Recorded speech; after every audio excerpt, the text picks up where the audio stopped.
Bonsoir, stop, et bienvenue dans Mimi, stop.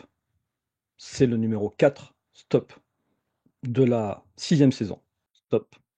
Et c'est le magazine, stop, de l'insolite, stop, et des mondes invisibles, stop, fin.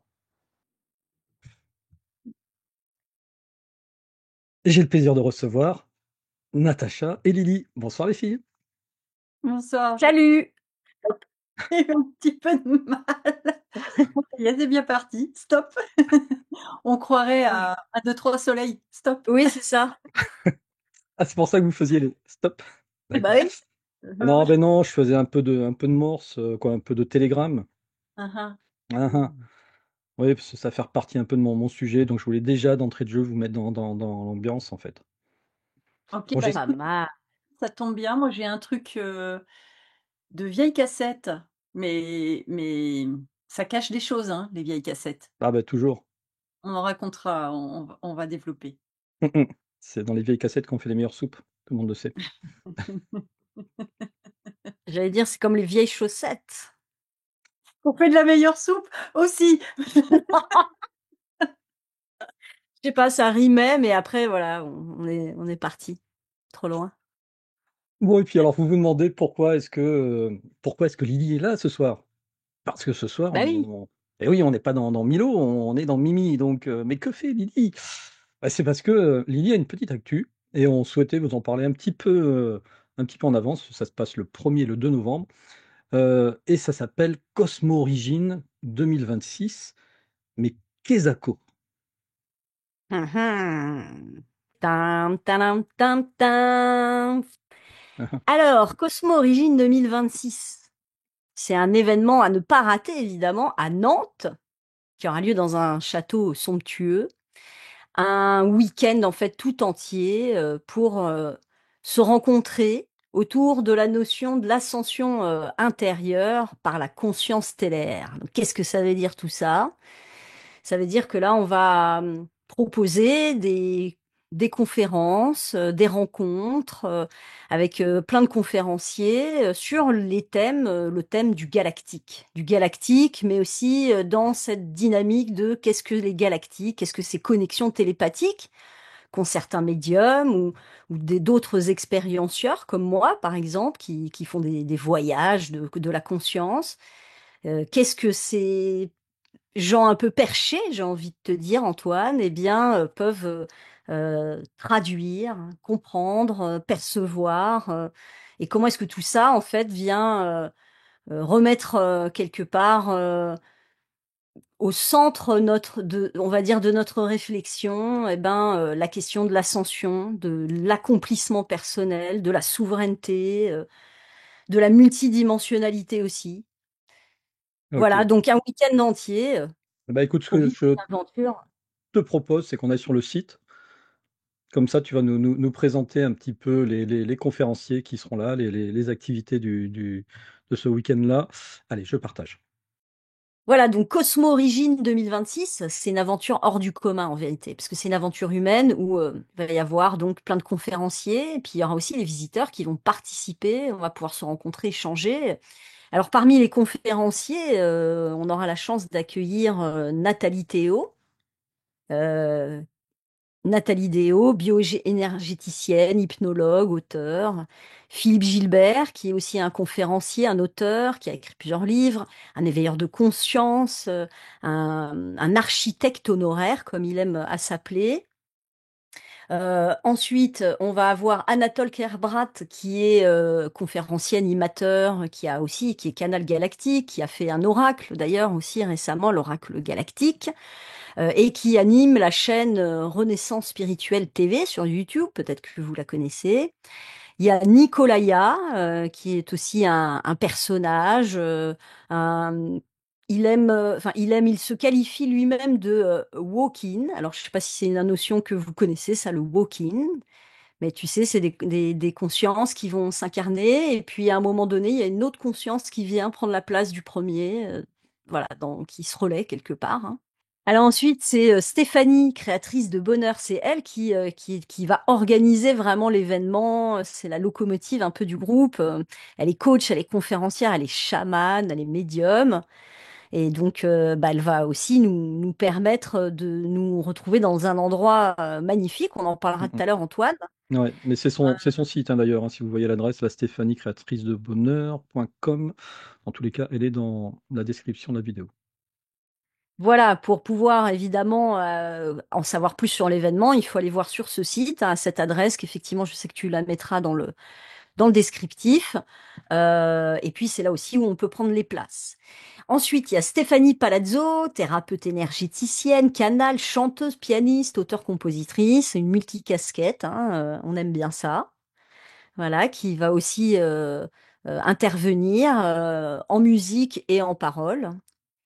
Ensuite, on a Emmanuel Priès, qui est canal multidimensionnel, auteur aussi, ambassadrice galactique. Donc, c'est tous ces gens-là dont on parle sont des gens qui communiquent quelque part avec ce plan galactique. Tu vois, on pourrait dire qu'il y a les médiums classiques qui vont travailler sur, on pourrait dire le plan astral pour beaucoup, qui vont peut-être communiquer avec les défunts. Et ben là, on est sur des connexions qui sont extradimensionnelles. Voilà.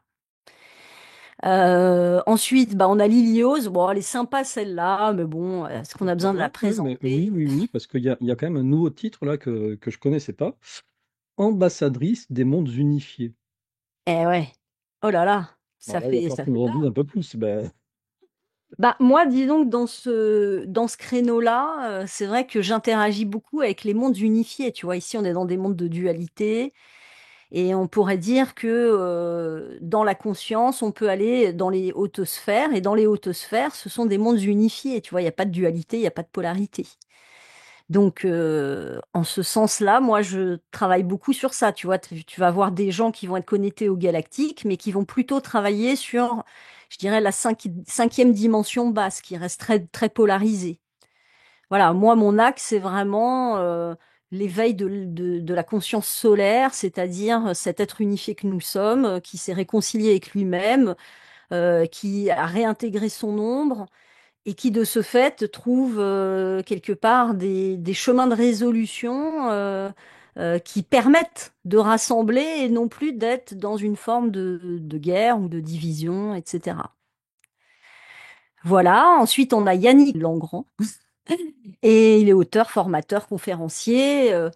Lui aussi, il a des connexions très hautes, très angéliques. Je sais qu'il va venir lui parler aussi des peuples de cristal, de ces consciences cristallines, tu vois, qui sont aussi des êtres multidimensionnels. En fait, c'est un petit peu comme si sur les étages supérieurs, notre conscience multidimensionnelle, qui va s'incarner sur différentes dimensions, parce que moi, je suis convaincue que on est ici sur Terre, mais en même temps, comme le temps n'existe pas, on est aussi dans d'autres mondes, dans d'autres vies parallèles, etc.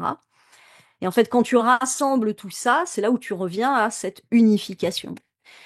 Voilà, donc cet événement, il est là quand même pour, si tu veux, nous renforcer les uns les autres, parce qu'en fait, il y a plein de gens qui ont des chemins d'éveil, qui ont des visions d'ailleurs très différentes. Ce qui est intéressant dans le groupe qui est là, c'est que ce sont que des gens qui ont un point de vue très spécifique, il y a une grande richesse, une grande diversité, tu vois. C'est pas, tu vas pas venir, comment dire, avec un discours monolithique. Voilà, ici l'idée c'est de se rencontrer dans la diversité, avec nos points de vue, avec nos sensibilités. Et c'est aussi vrai pour les conférenciers que pour les visiteurs, puisque là on sera donc dans un très grand domaine magnifique, hein, où on va pouvoir se parler les uns les autres. Tu vois, c'est pas juste, tiens, les gens viennent, il y a une conférence, il y a des conférences, puis on enchaîne les conférences. Non, non, il y a des espaces, il y a des lieux de rencontre. On est vraiment dans un site magnifique. On peut peut-être montrer d'ailleurs ce site, je sais pas, le lieu, le château. Le château de la poterie. Alors c'est beau en plus symboliquement, tu vois, la poterie, parce que on vient travailler la terre, la glaise. Et donc, c'est un très bel endroit, tu vois, qui va permettre justement la rencontre entre les gens. Voilà, un endroit magnifique, pas très très loin de Nantes, donc. Il faut savoir aussi que l'organisation qui est bien faite par donc Stéphanie, eh bien, va nous permettre aux gens de profiter de prix sur les logements, parce qu'elle a passé des accords aussi avec certains hébergeurs. Donc, si vous voulez pouvoir venir, évidemment, les 2 jours, c'est mieux. Il faut dormir sur place. Ça commence à 9 heures le samedi et puis ça dure toute la journée et le dimanche pareil, hein, le 1er et 2 novembre. Et puis, donc l'idée, c'est qu'il y a la possibilité de faire des covoiturages. Il y a d'ailleurs un groupe Telegram quand les gens s'inscrivent à l'événement, ils reçoivent le lien du Telegram où ils vont pouvoir tout simplement échanger avec d'autres participants pour covoiturer, pour co-héberger, tu vois, voilà. Donc la rencontre, elle commence déjà même avant l'événement. Il y a déjà cette belle émulation, je dirais. Et Voilà vous quoi. arrivez en péniche. Exactement. On a prévu peut-être même à la nage parce que c'est plus spectaculaire. En tout cas, le lieu est super beau. Alors, forcément, le lieu est super beau. Du coup, ça fait peut-être un peu peur au niveau des tarifs. Comment sont les billets d'entrée, cher ami? Alors pour les 2 jours, le pass pour les 2 jours, le premier et le 2, c'est 177 €. D'accord. Hébergement compris? Alors, c'est payable néanmoins. Alors non, sans hébergement, Sans mais hébergement. il y a vraiment des possibilités, et je sais que beaucoup de gens le font, de partager des chambres, et surtout, en plus, comme il y a donc des partenariats avec des hôtels, les gens peuvent aussi bénéficier de réductions. D'accord. Mais il y a des chambres sur Euh, place, dans tous les cas. alors, dans le site, non, mais il y D'accord. a l'endroit qui a été réservé en partenariat est à 15 minutes du château. D'accord. Évidemment, c'est aussi payable 4 fois, enfin en 4 fois, sans frais. D'accord. Voilà. Et est-ce qu'il faut quand même avoir une première couche de notions sur tous ces sujets-là pour venir, ou est-ce que c'était complètement néophyte? Tu Non, il peux faut venir. avoir juste l'envie, tu sais, de rencontrer d'autres gens qui ont des visions tous très uniques, qui se rejoignent quand même, tu vois. C'est-à-dire qu'en fait, quelle que soit notre sensibilité, quand on s'intéresse évidemment aux questions écologiques, quand on s'intéresse au monde extraterrestre, quand on s'intéresse aux états modifiés de conscience, au chamanisme, à la spiritualité. En fait, c'est très très vaste. Euh, Chacun va avoir sa façon d'aborder la question. Donc, il n'est absolument pas nécessaire. Il y a vraiment ici l'idée de quelque chose qui est très grand public, qui est vraiment dans une convivialité, dans des propositions qui sont faites, qui sont presque même peut-être comme des témoignages pour beaucoup. Tu vois, je sais que Nathalie Théo, elle va raconter toutes les réceptions qu'elle a eues, toutes les perceptions qu'elle a eues quand elle a fait un voyage au Mont Chatsa. Tu vois, donc chacun va aussi traduire son expérience personnelle, son appréhension de ces sujets pour faire sens en vérité. Tu vois, donc il n'y a pas du tout on n'est pas dans une doctrine, on n'est pas dans un truc monolithique, on est dans quelque chose qui est très ouvert sur les approches, tu vois, avec des gens qui ne se seraient pas forcément rencontrés justement. Donc c'est intéressant, tu vois, sur ce point. Il n'y a pas, tout sera, les conférences vont être pédagogiques. C'est ça l'idée. Mhm. Hein. Et puis, moi, j'aime à dire, tu vois, personnellement, si je prends mon intervention, que c'est pas des conférences comme si on va se dire on va enseigner quelque chose. Pour moi, c'est on va raviver le souvenir, on va se rappeler, tu vois, ensemble de cette intuition qui est au fond de nous, de pourquoi on est là, quel est notre lien avec finalement avec le cosmos, dans le sens où notre conscience, on est des consciences individuelles, mais on voit bien qu'on baigne dans des inconscients collectifs, qu'on est dans la conscience humaine, et puis plus largement dans la conscience terre, et puis plus largement encore dans la conscience stellaire, tu vois. Ouais, très bien. Ben, en tout cas, ça se passe les samedis et dimanches 1er et 2 novembre 2025, à côté de Nantes. Ça s'appelle Cosmo Origine. Ouais, j'ai oublié de te poser la question, c'est la première édition?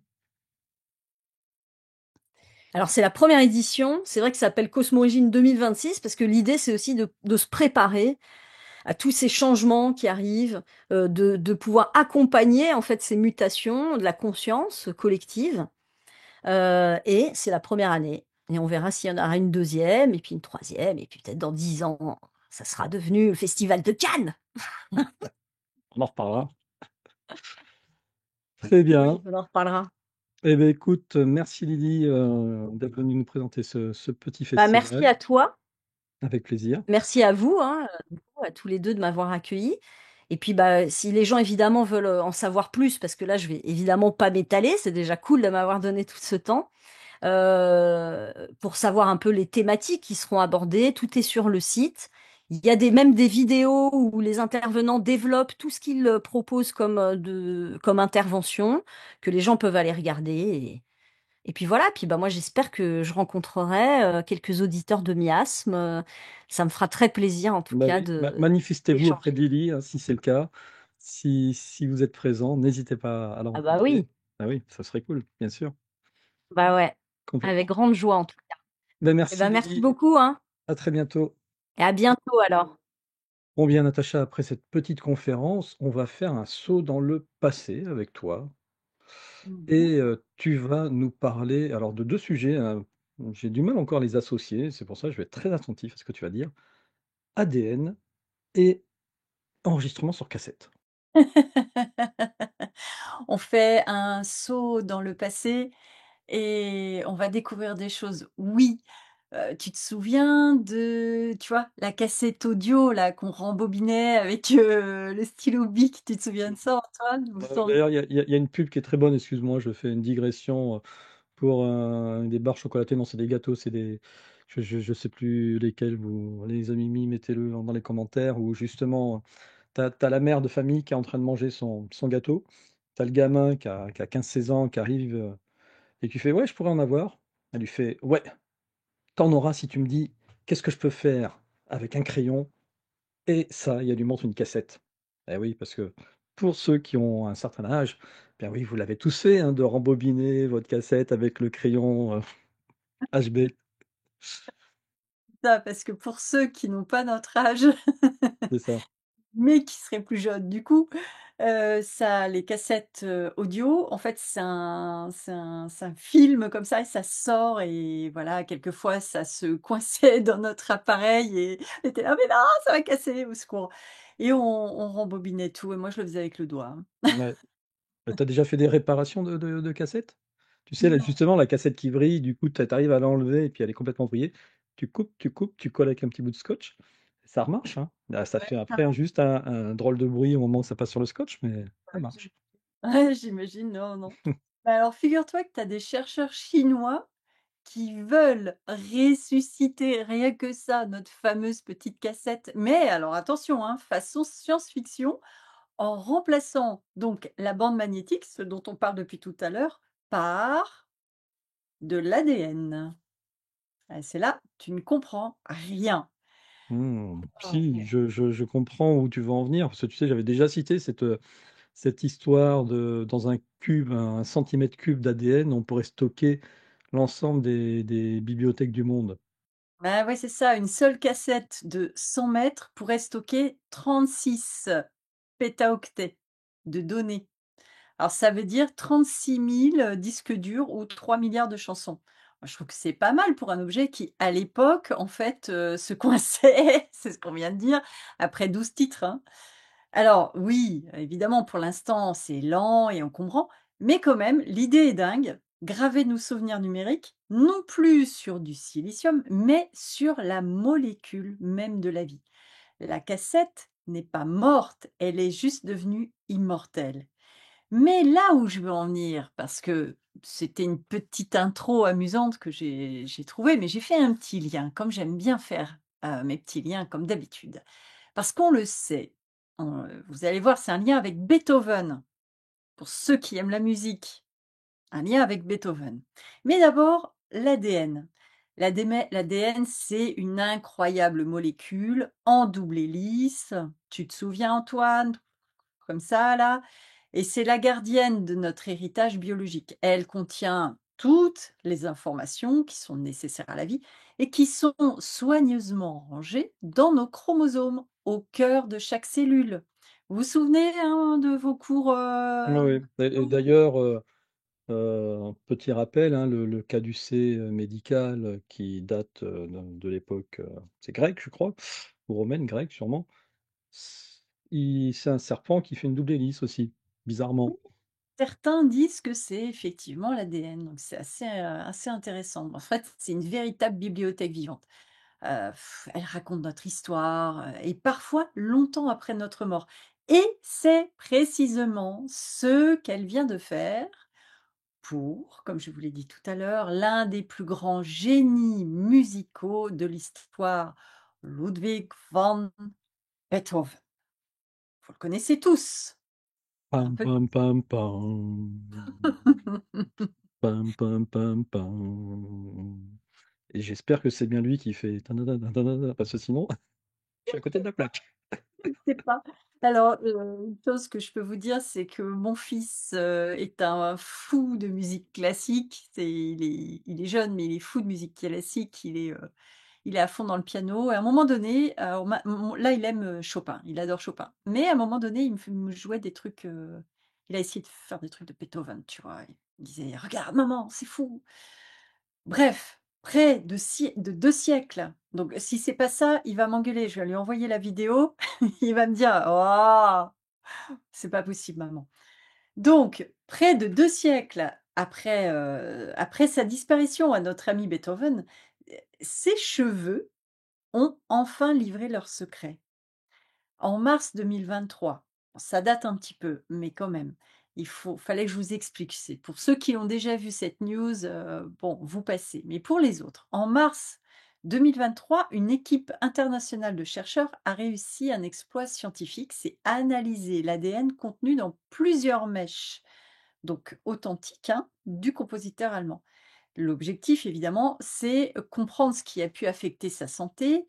Je sais pas si tu te souviens, il était sourd, Beethoven, depuis très, très jeune, depuis je crois, l'âge de 20 ans. Donc il voulait comprendre ce qui avait affecté sa santé et lever le voile sur les causes de sa mort. Et qui sait, Antoine? Peut-être résoudre le mystère de ce que je viens de dire, sa surdité.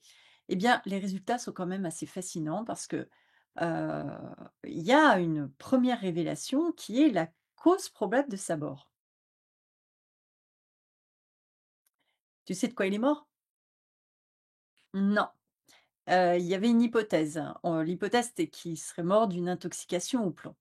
Et puis l'analyse génétique montre en fait des traces claires d'une infection au virus. C'est le virus de l'hépatite B, qui est associé à une consommation importante d'alcool. Et d'ailleurs, ces lettres mentionnent bien souvent cette consommation. Et cette infection, eh bien, elle aurait gravement endommagé son foie. En fait, c'est l'idée, ça l'aurait mené à une cirrhose, tout simplement, enfin tout simplement. Et sans doute à sa mort, il est mort, à 56 ans. Donc cette découverte, elle enterre la vieille théorie de sa mort. Eh bien non, Beethoven n'est pas mort d'un empoisonnement au plomb. Tenez-le vous pour dit, C'est parce que dommage, c'était quand même plus sexy que de se dire qu'il est mort d'une cirrhose, quoi. ouais, qu'il a buvait un peu. Alors, on le voit mal avec son pinard en train de composer tin tin tin tan, tan tan tan tan. Parce que oui, c'est ça, hein, j'ai bien vérifié, c'est la 5e de Beethoven, Tin tin tin tin tin tin tin tin tin tin. Ah ouais, elle est belle celle-là. Mmh. J'ai en tête, ça y est. Ah bah, je l'entends là, hein. Donc il y a une deuxième révélation. Avec la musique que vous avez forcément vous en tête aussi grâce à Antoine. Ah bah, ça y est, ça y est, j'entends.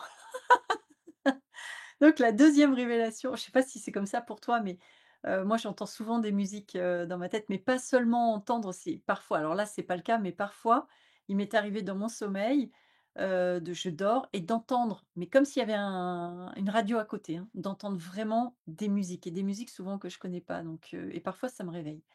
Donc il y a un deuxième mystère et c'est un mystère généalogique qui est digne d'un roman et ouais, on va tout savoir sur Beethoven.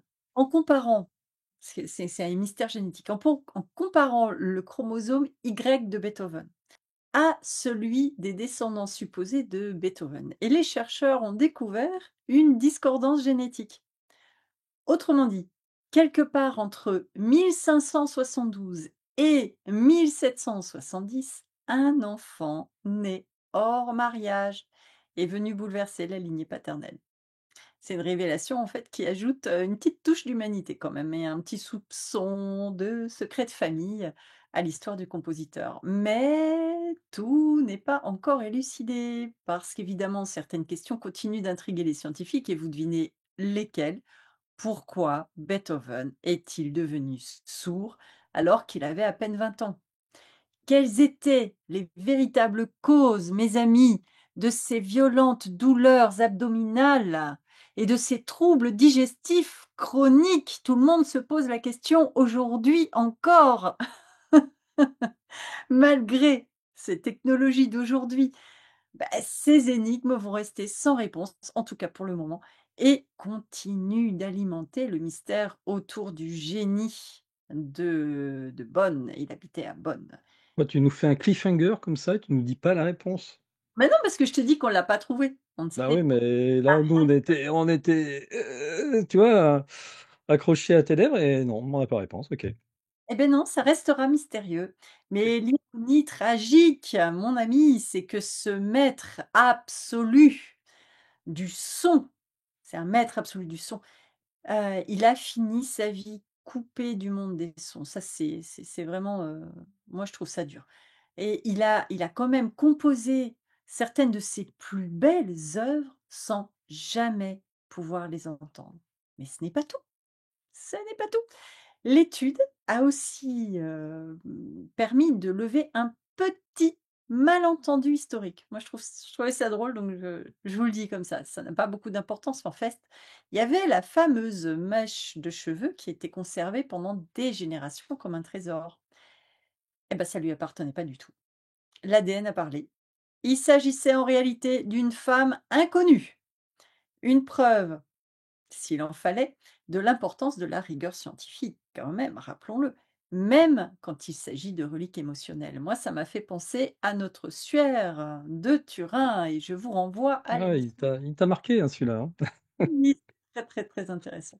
Alors, moi, je suis pas sûr qu'en réalité, il n'entendait pas, vraiment. Parce que tu sais, il y a des nouvelles technologies, là, depuis quelques années. Tu peux tout à fait avoir, si tu supportes pas, par exemple, d'avoir des oreillettes, donc d'avoir du son dans les oreilles, il y a des oreillettes spéciales, en fait, qui se mettent pas dans tes oreilles, qui se mettent sur tes tempes. Et alors je sais plus comment s'appelle cette technologie, mais en fait, tu vas entendre le son par, à travers, ta masse osseuse et pas à travers, tes tympans. Et donc rien ne prouve, que justement, Beethoven, malgré tout, n'entendait pas parce que quand tu tapes ta touche de piano, il y a quand même une résonance, tu vois, qui est lancée à travers les cordes du piano et pour moi, il entendait. D'une façon ou d'une autre, il entendait. Eh bien, Antoine réécrit l'histoire de en définitive, ces mèches de cheveux quand même soigneusement recueillies après sa mort ce lundi orageux de mars 1827, je crois que c'est ça, hein, si je dis pas de bêtises, nous offrent aujourd'hui une fenêtre unique sur la vie, la santé et l'héritage familial de Beethoven. Elle raconte quand même l'histoire d'un homme de chair et de sang, d'un esprit tourmenté, c'est vrai que ça se voit dans ses musiques, d'un génie hors du temps. Puis ça rappelle aussi que parfois la science peut redonner voix à ceux qui n'en ont plus. Pam, pam, pam, pam. Très bien, Natacha, merci. Bah, n'empêche, on part de Daily Shock, hein, pour passer d'une cassette à rembobiner, Ah, à de ah, l'ADN, jusqu'à la Beethoven et sa surdité. il y a un lien avec l'ADN. Eh oui, oui, oui, tout à fait, il y était. Eh bien, moi aussi, je vais faire des grands écarts. Voilà, vu que madame fait des grands écarts, je vais aussi en faire. Et madame fait des grands écarts. Oui, je me disais si tu m'en mets plusieurs, quand même tu mets le S Ben alors, hein. oui, je l'avais un peu mangé. Un adjectif, Il était dans ma tête. j'accorde. Natacha, si je te dis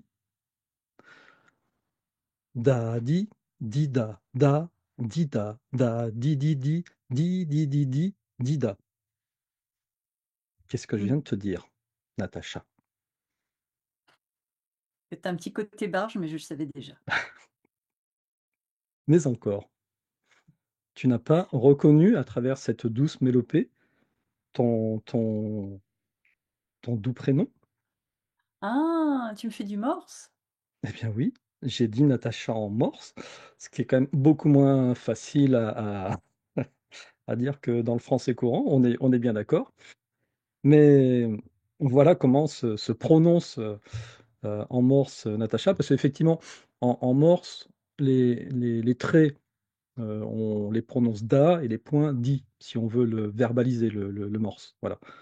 Sinon, effectivement, c'est une frappe longue et puis une frappe courte, pour pouvoir distinguer le trait et le voilà. Et puis si tu le fais avec une lampe, c'est aussi, un éclairage long, éclairage court.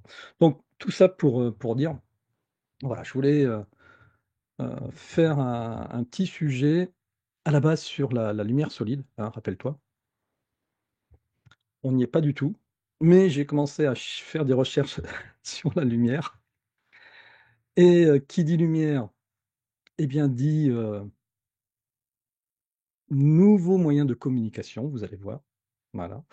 Et donc j'ai essayé de reprendre un peu, heu, pour, notre culture générale à tous, parce que vous allez voir, moi j'ai appris plein de trucs en faisant ces quelques recherches. J'ai voulu voir un peu, bien toute cette évolution, à travers toute l'histoire humaine des systèmes de communication, hein, d'où est-ce qu'on est parti et jusqu'où on en est arrivé aujourd'hui. Donc, pour toi, Natacha, le premier système de communication de l'humanité, ce serait quoi? Le premier système de communication, Mmh. bien les signaux de fumée, Très bien, parfait. je saurais pas. C'est exactement ça, soit signaux, de fumée, donc signaux visuels ou des signaux sonores, donc avec des tambours, par exemple, voilà. Ce qui permettait de pouvoir communiquer, de façon non verbale, à distance. Oui, j'aurais peut-être dû dire ça dans mon introduction, quels sont les premiers moyens de communication à distance. C'est de cela dont il s'agit. Ouais, mais je me suis dit: «Tu vas pas parler de la parole parce que sinon quel est l'intérêt, de me C'est ça. poser la». Donc après, bien la quels ont été les moyens de pouvoir transmettre des messages? Bah, les moyens les plus simples, c'était des coursiers. D'ailleurs, le fameux mythe de Marathon, qui était un coursier, hein, qui avait, Mmh. couru, tout à fond ses 42 kilomètres avant de remettre son message et mourir d'épuisement.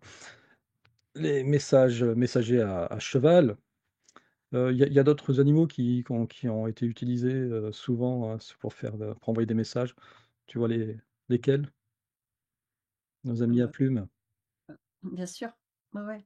Nos amis pigeons voyageurs, ça a coupé, je pense que quand, Ouais, ça a coupé effectivement. Mais dis-toi que les pigeons voyageurs, les premiers pigeons voyageurs, en tout cas les traces qu'on a retrouvées, c'est 200 ans avant JC.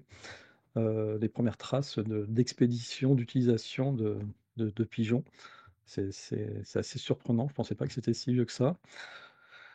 Et donc, il a fallu attendre après, bien quasi, 200, ouais, presque 1900 ans avant de voir apparaître un une technologie. Bah et je passe bien entendu, les journaux, l'imprimerie, les courriers classiques, bon tout ça de toute manière ça nécessitait au moins un cheval ou au moins un coursier pour pouvoir, transmettre les messages.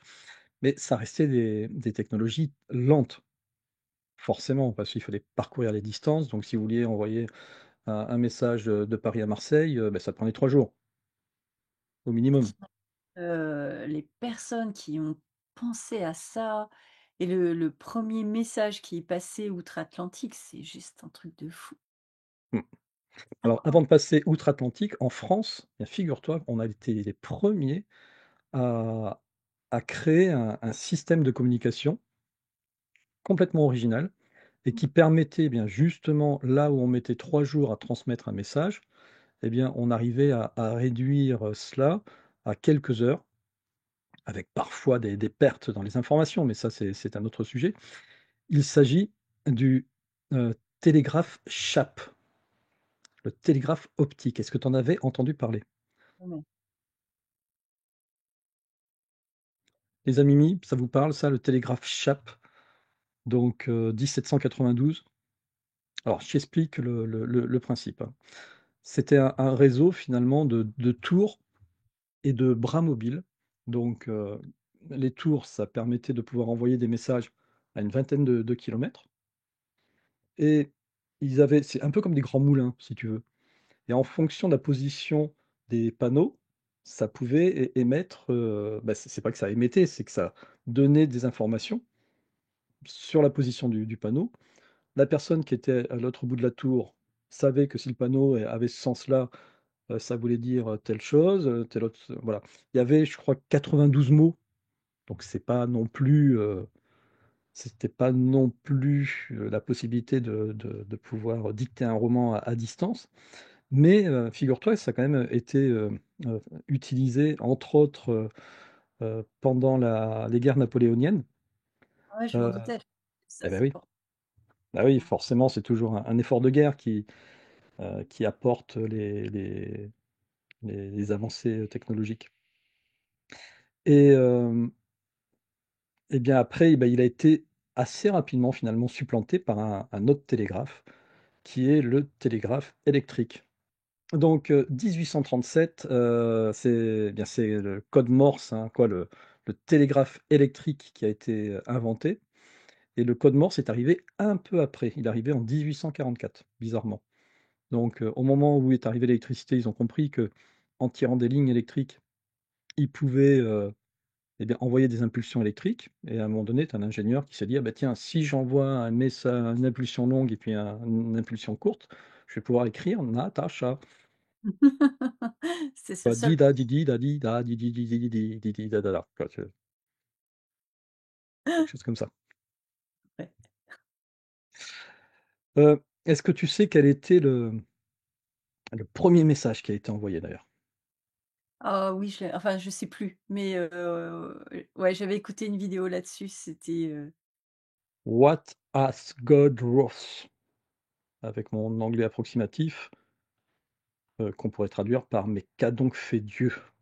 ah mais C'était le 24 mai 1844, ah Samuel non, Morse qui avait non. envoyé ce premier message. Mmh.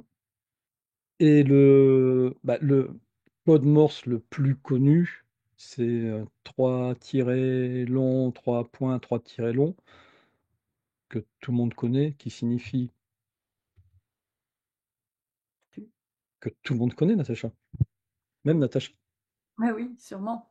Donc qui signifie SOS, heu et d'ailleurs, c'est une fausse idée, hein, souvent, on a rattaché le SOS, parce que comme forcément c'est un signal de secours, on l'a rattaché à l'acronyme, Save Our Souls ou Save Our Ship, pour dire voilà, sauvez-nous, sauvez nos âmes ou sauvez notre vaisseau.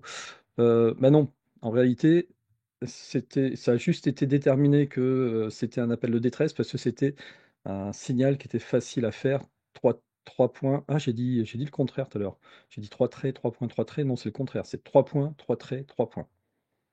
C'est pour ça que je m'en souvenais pas, tu dis Ben oui, n'importe c'est ma faute. Je te dis n'importe quoi. Moi, je t'ai dit OSO, hein. quoi. Bah Par voilà. de suite, Non, OSO, ça bah, veut ça veut rien voilà. dire. Je suis sûre que les Amimi, vous écoutez, vous êtes aussi perdus que moi. Ouais, ouais, mais ils avaient réagi déjà. Ils avaient dit: «Ouais, Antoine, il dit Mais n'importe non, quoi». mais Antoine! Bon, tiens, dernier télégramme, envoyé en France, est-ce que tu sais? Non. Allez, donne-moi un petit chiffre juste pour voir. Un chiffre? Ouais, une année, je veux dire.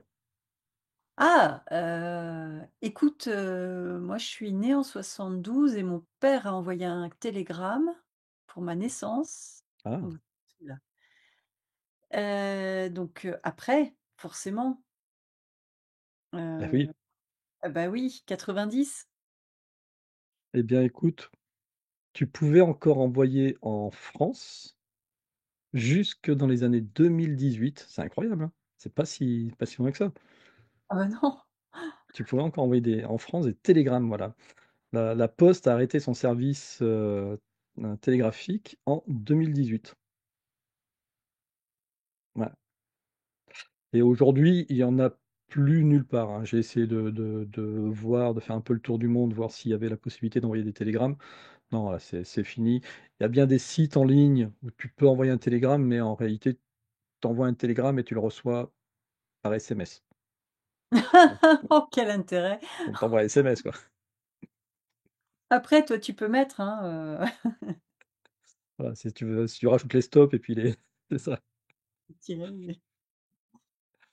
Bon, bien sûr, après, ben, on a été sauvés par le téléphone, hein, je vais pas vous la refaire, mais donc tu vois à un moment donné, il y a eu une espèce d'accélération de la transmission d'informations, c'est-à-dire qu'on envoyait plus loin et plus rapidement, Mmh.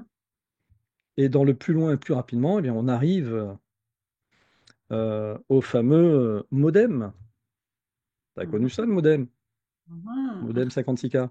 Tu sais Et le truc que le tu fais? Tu c'est ça.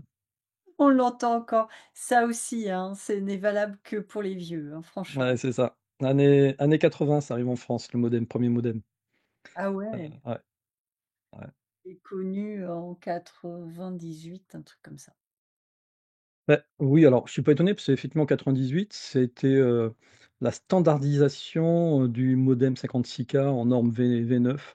Donc c'était vraiment celui que, bon, on utilisait tous pour pouvoir se connecter à internet. Puis d'un autre côté, c'était vraiment le début d'internet, parce qu'avant, il fallait être dans une société pour utiliser un modem, pour pouvoir envoyer des informations peut-être à distance. Le grand public a vraiment connu, internet, en 98, hein. Parce que en France, on avait autre chose que tout le monde entier nous enviait. Oui! Le Minitel. Le Minitel 3615 Père Noël. Oui et moi, ça me fait penser au propriétaire, tu te souviens de comment il s'appelle? Niel? Mmh. Qui a, je vous le rappelle, hein, pour ceux qui savent pas, mais qui a fait, donc sa fortune sur le Minitel, notamment rose. Bon, donc du coup, pour revenir à tout ça, bah oui, effectivement, Minitel, hein, 82, ça s'est arrêté en 2012.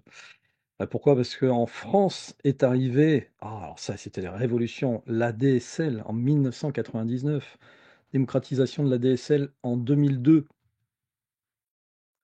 Et ouais, ADSL, débit 5-6 mégas, upload 0,8 mégas. Ah merde, on est en 2025? Bah, c'est ce que j'ai.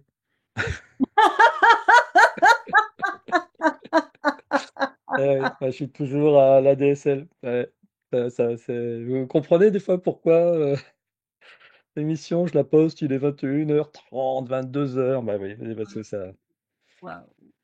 ça fait peur. Ouais, ouais. Ah, je suis bien, hein, je suis à la campagne, je suis pas emmerdé, mais voilà, j'ai pas la DSL. Et puis vous allez me dire: mais le satellite, Antoine, depuis 2000, Skynet, 2002, Two-Way, 2021, Starlink.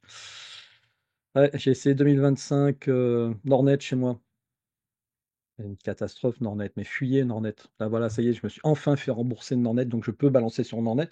Mais ce sont des arnaqueurs de première, Nordnet.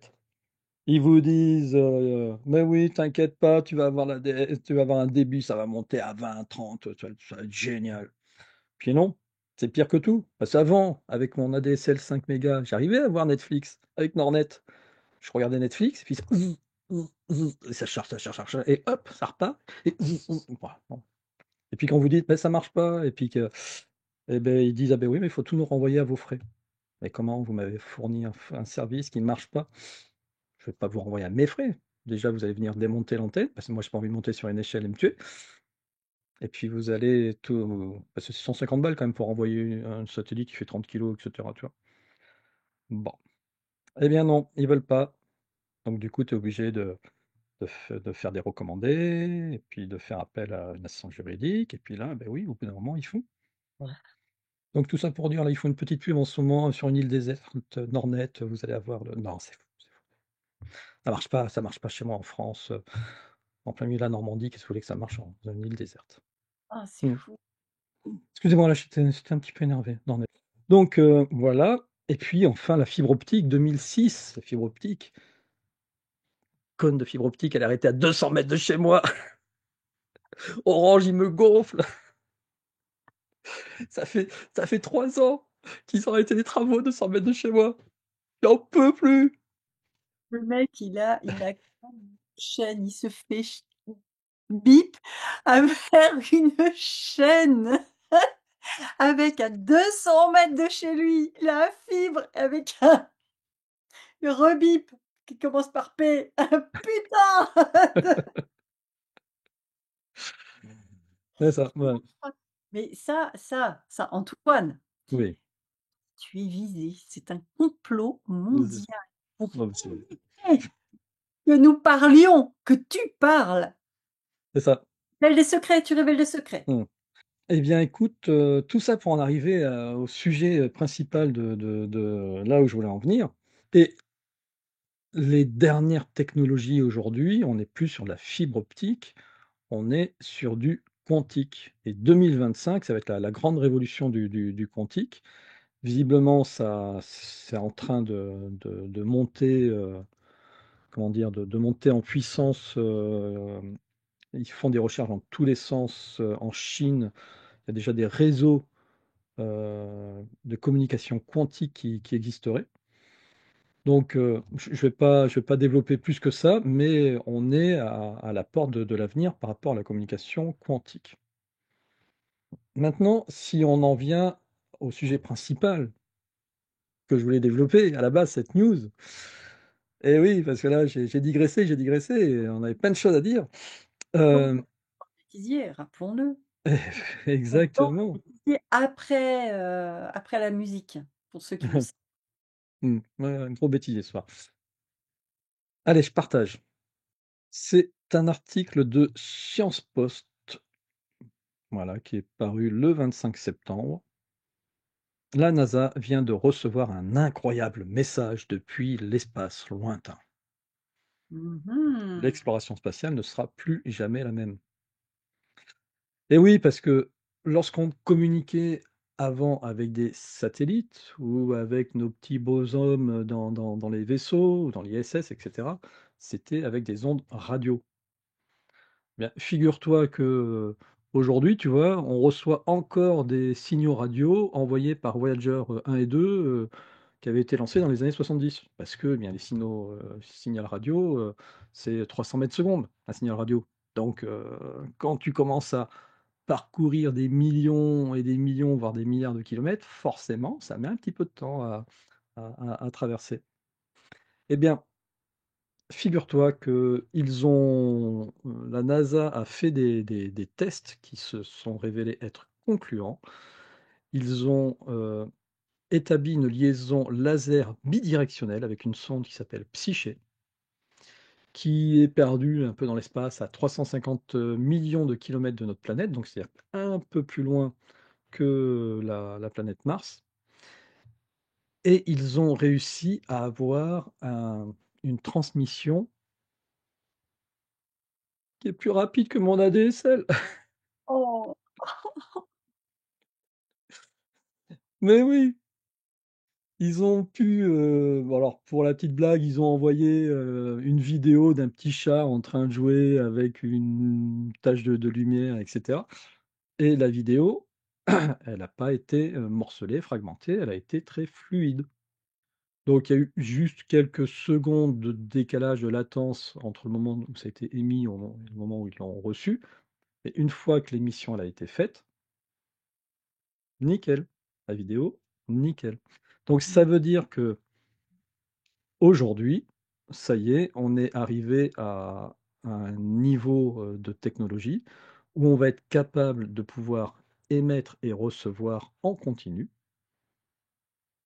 des flots d'informations depuis l'espace ou depuis la Terre, vu que ça sera en aller-retour. Donc, du coup, Natacha, pour toi, ce serait quoi les perspectives de cette, nouvelle technologie? Les perspectives, pardon, humaines, parce que j'imagine, c'est pas des perspectives, intergalactiques, comme, nous venons de voir avec notre chère Lily. Non, ce ne sont pas des perspectives intergalactiques, bien qu'ils imaginent pouvoir justement, maintenant que la technologie, ils vont l'améliorer bien entendu, pouvoir envoyer des signaux beaucoup plus loin. Ça c'est sûr. Mais on va dire plus proche de nous. Quelles seraient selon toi les possibilités grâce à ce genre de technologie? Bien, les personnes qui veulent aller s'installer sur Mars pourraient, parler avec leur famille, et recevoir des vidéos. Mais à part ça, plus proche de nous encore, sur Terre, heu, bah, des contrôles plus importants, hein, forcément. Bon, ça c'est mon petit côté. Allez, dis-nous. Non, alors je pense que de toute manière, avec les technologies de transmission qu'on a déjà sur Terre, la fibre optique, on est déjà à la même vitesse de communication. Donc, non, non, c'était bien sur Mars, la perspective. En Ah fait, la oui, perspective, ça va être tout simplement de pouvoir assister en live et en direct continu, un peu comme ils font sur les chaînes de télé-réalité, tu sais, avec où tu les regardes en continu. Et bien là, tu vas pouvoir regarder en continu les premiers pas, des hommes sur Mars, tu vas pouvoir, suivre en continu leur exploration parce qu'il y aura, voilà, juste une latence qui sera très, très, très, très faible. Donc pour pouvoir faire ça, eh ben, ils vont devoir effectivement, créer des répéteurs laser pour essayer de pouvoir mieux quadriller, parce que s'il y a qu'un seul flux, ça risque d'être difficile, mais s'ils ont des répéteurs laser, ça permettra de mieux quadriller la zone. Donc ça, c'est prévu en 2028. Déjà en 2026, ils vont lancer une mission, Artemis vers la Lune, pour pouvoir faire les premiers tests de communication laser avec la surface lunaire. 2028, donc l'envoi de répéteurs laser et 2030, l'objectif, c'est d'avoir une communication stable entre la Terre et Mars avec un débit, suffisant pour pouvoir avoir une réalité, certes virtuelle, mais comme si on y était pour de vrai. Donc là, ce serait quand même assez incroyable parce que jusqu'à maintenant, c'était que des studios. Je rappelle, hein, pour ceux qui pensent, on a été sur la Lune en 1969. ah d'accord, on va avoir un débat toi et moi alors. Ah, là, on l'aura hors antenne, hein, parce que sinon on y est encore pour 3 heures, hein. Mais en tout cas, voilà, là, l'intérêt, alors l'intérêt, oui et non. D'ailleurs, ça c'est, par contre, c'est un vrai débat. L'intérêt, c'est que, est-ce que le fait d'avoir cette possibilité d'avoir des images en direct live, est-ce qu'on aura les vraies images en direct live ou est-ce qu'ils vont nous faire croire que ce sont les vraies images en direct live alors que ce sera encore des images, cette fois-ci non plus en studio, mais réalisées euh, par image de synthèse. Je suis en train de regarder une petite série là sur Netflix en ce moment qui s'appelle, en espagnol, je sais plus ce que ça donne, c'est l'abri anti-atomique. Et voilà, si vous l'avez regardé, vous comprendrez ce que je veux dire par la réalité virtuelle en image de synthèse, ce qu'ils sont capables de faire. Pour faire la parenthèse. Bon, bah, Antoine, les amis, je crois que ça nous laisse, pas mal d'heures de discussion, en perspective, des commentaires, des idées. Nous, vous savez qu'on adore ça. Ouais, mais d'ailleurs, petit rappel, hein, donc à la base, c'était quand même une émission que je voulais faire sur la lumière solide. Je me te rappelles, Natacha? Donc voilà, je suis tombé sur cet article de lumière fait du rayon laser pour communiquer, du coup, je suis resté là-dessus. Donc j'essaierai quand même de développer cette lumière solide dans 2 semaines maintenant. Donc ça va vous laisser un peu de temps pour m'envoyer, j'ai déjà reçu quelques messages, voilà, pour m'envoyer, vos témoignages de choses un peu visuelles que vous auriez pu soit photographier, soit, lire, dans des articles, voilà, envoyez-les nous. Vas-y, tu voulais dire? Et je te laisserai, Antoine, retrouver cette magnifique photo que j'avais faite, d'un objet volant non identifié, extrêmement lumineux, si tu veux bien et puis vous nous envoyez effectivement tous vos témoignages, toutes vos photos, toutes vos vidéos, sur, la lumière, sur les événements un petit peu bizarres que vous rencontrez et puis Antoine va nous concocter un petit, mais un petit sujet assez sympa, hein, sur la lumière solide. Moi, j'ai hâte de voir parce que, c'est le teasing de malade. Moi, ça Mmh. fait je sais pas combien de temps que je l'attends cette lumière Ouais, tu solide et trop confiance en moi là, si ça se trouve, je vais me vautrer, ça va être horrible, ça va être la fin de ma carrière, hein. eh bien, Donc c'est on pour ça, verra. j'ai trouvé Cliffhanger. une annonce, un sujet sur les trous noirs, je vous la réserve pour la fois prochaine et si ça se trouve, c'est Antoine qu'on va envoyer dans le trou noir s'il se vautre. Tu es Voilà, d'accord? on fera ça comme ça. Donc, rendez-vous dans 2 semaines pour cette émission, d'actualité avec Natacha. Parce que Natacha, la semaine prochaine, eh bien, elle est en jour off parce que j'ai tourné, l'émission avec, Stéphane Royer et Umberto, Molinaro et si on parlait vraiment d'ufologie. Voilà et donc ça sera notre émission de samedi prochain. Parce que comme vous le savez, on fait un Mimi Actu, un Mimi avec un invité, un Mimi Actu et une autre émission de la chaîne afin de pouvoir, voilà, mettre des sujets un petit peu pour tout le monde. Donc Natacha, vacances la semaine prochaine. Ça marche. Alors à bientôt les amis. À très bientôt, bisous, passez un bon week-end. Ciao, ciao.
Je veux le même fauteuil. Je suis sûre, c'est super confortable. Moi, je vous montre, Ah bah ouais. c'est un truc bien naze. Je vous montre, hein. Juste Ouais. ici. Alors, aïe! En plus, au secours. Donc moi, j'ai un fauteuil tout pourri qui fait mal. Comme j'ai mal, Ah, je mets un énorme coussin ah ouais. et voilà. Donc bon, je vais le mettre comme ça. Et donc pour Mais, passer, j'ai plus de place. Et mais ça là, coûte rien une chaise de bureau comme ça, hein. Il y en a des pas chers maintenant, hein. Moi, je l'ai acheté dans un truc, tu sais, les meubles de seconde main, là. Alors, il est bien, mais le problème, c'est qu'il a tendance à s'enfoncer, tu sais, au fur et à mesure, comme ça. je suis coincée Donc, à la fin de l'émission, tu es là, alors que, parce que moi, je suis coincée. Toi, tu t'enfonces. J'adore ce moment. Et devine où est-ce qu'il va finir ce moment.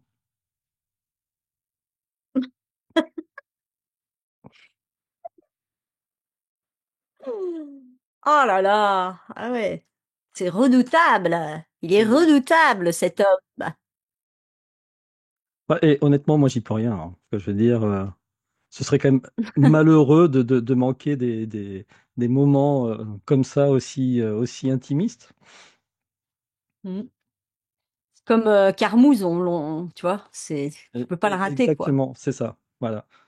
C'était Carmouze ou Carbouze? Il s'appelait Carmouze peut-être, ouais. Carmouze, Patrick Carmouze. Oui, Patrick, je m'en rappelle très bien. Ouais, Ouais, il est culte. je suis Carmouze et toi, tu as fait Carbouze. Donc, je me suis dit, on va pas sortir. Je suis de bien se m'atterrer. Tu es ma carbouze de Gasme TV, c'est ça que tu as dit? Ouais. Et c'est un mystère généalogique qui est digne d'un roman. Et ouais, on va tout savoir sur Beethoven. On saura tout bientôt sur toi, Tu as Antoine. fait vérifier tes plombages, Natacha? Non, parce que excuse-moi, je reviens là sur, tu es en train de nous dire que tu dors, tu es réveillé par une musique Ouais, que tu c'est n'as vrai. jamais entendue. Il y a des cas comme ça de personnes qui avaient des plombages, qui étaient pas des vrais plombages, tu sais, et Mmh. qui en fait captaient des radios pour de vrai.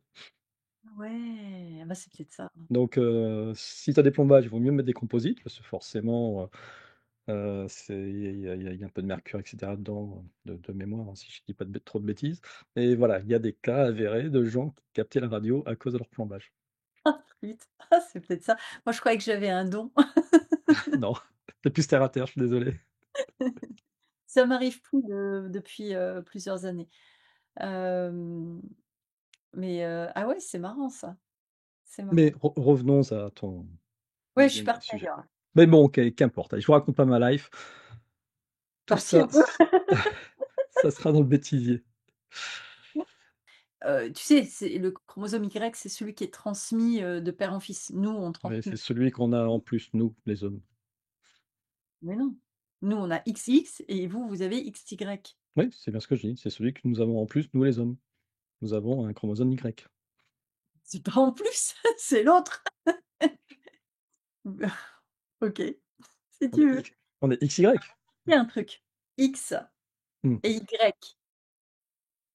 Dans le Y, tu enlèves la petite barre du X. mmh, Vous avez une barre en moins. Bon, ouais. donc voilà. Mais Pas alors, pour tout le monde, mais bon.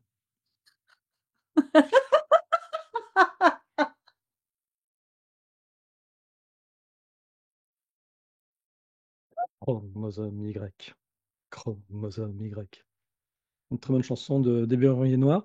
Mais reprenons, nous allons pas aller au bout de ton j'aurais dû me taire. J'y ai pas pensé. Oh, mais j'y ai tellement pas pensé. Donc, il a aussi investi, alors ça n'a rien à voir, hein, mais il a investi, dans des je sais pas si on peut le dire à l'antenne, des boutiques où vous achetez, je crois qu'on peut pas prononcer certains mots.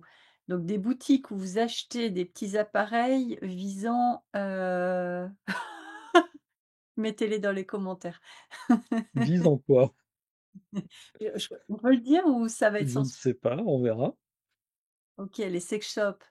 Oh, on doit pouvoir dire sex shop sans être, Je crois pas, hein, je crois qu'on est censuré avec, tu crois? ces mots-là, ouais. Bon, les beep shops. Les meep shops, où, donc il a, en fait, il a été accusé et il a été condamné, parce qu'il y avait un réseau, de alors je sais pas si on peut le dire là aussi, de bip. Oh miasme, oh miasme, oh miasme.